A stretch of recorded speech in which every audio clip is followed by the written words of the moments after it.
Hello, Shay. All right, here you go.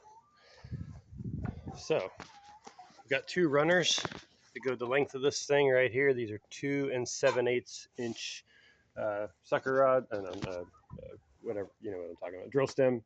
I got the thick walled fancy stuff so it would last forever. I did verticals out of 2 3/8 every 6 feet. From those verticals, we have some horizontals coming off at about the this is the 18-inch mark. No, the 16-inch mark.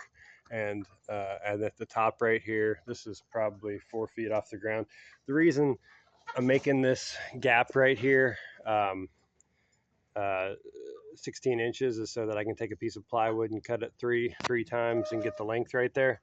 And then these will fold out so that you can let chickens out easily. We can just move chickens around easily. The weight of it is such that like chickens can't push their way out.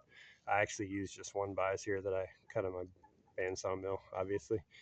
You want a little bit of a gap right here so that whenever this thing flexes, whoop, whoop, and these bars come in or out because you're going over super hilly ground, they don't bind the wood. Okay. The screws for this thing, the hinges for this thing are very easy. I just cut some angle iron, put some big old honkers through there, some 1/4 inch self-drilling screws from Lowe's or whatever. That drills into a big 2x6, and then the 2x6 has some verticals that are just 1-by again, and I screwed these into the 1-by to make a nice hinging door right there. Okay, so the main thing about this coop is these, what I'm calling them, is floating I-beams. They're not an I-beam, but they do the same purpose of an I-beam.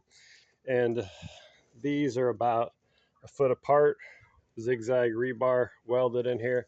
Now they're not welded here, they're not welded there. The reason is so that this thing can flex, and then these rods can move in or out through the holes without binding. Okay. You do have to weld them in one spot because you don't want these things floating so much that they get themselves into trouble somewhere. So I elected to weld them at the very middle bar. Okay. So we got 3 sections going that way. 3 times 3 is 18. 3 times 6 rather is 18. 3 sections going that way, another 18. So these are 36 feet long. Obviously, you can change this up a whole lot. The way we did this was we ran some it looks like 1-inch rebar right there. We just welded to the inside of here, cut a little slot, welded to the inside, and then our hoops can just go right on there. We don't even fasten them. They're just ready to go. We attach our tarps. A lot of the attachments have left because this is very many years old, but we would take a piece of wood on the outside there and cinch it down to this piece of wood and put some screws in there. That would keep the tarp from flying off in a windstorm. You need to have some sort of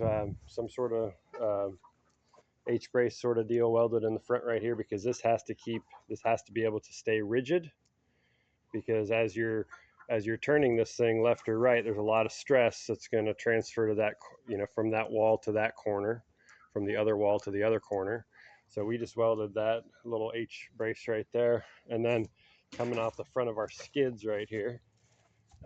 So if the innards of this thing are 36 feet, this drill stem has to be like at least 38 feet, probably 39, because it has to come out here, taper up so many degrees. Don't know how many degrees that is. You could pause the video here and just measure it with a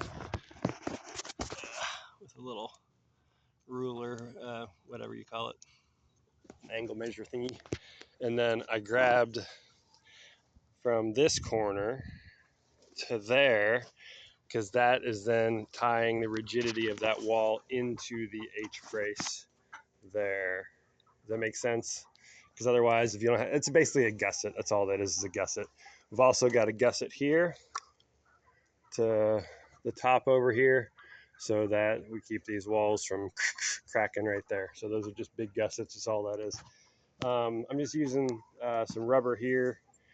I could sell you some of this if you want, because I bought a bunch for the super net that didn't work for it. It was too heavy.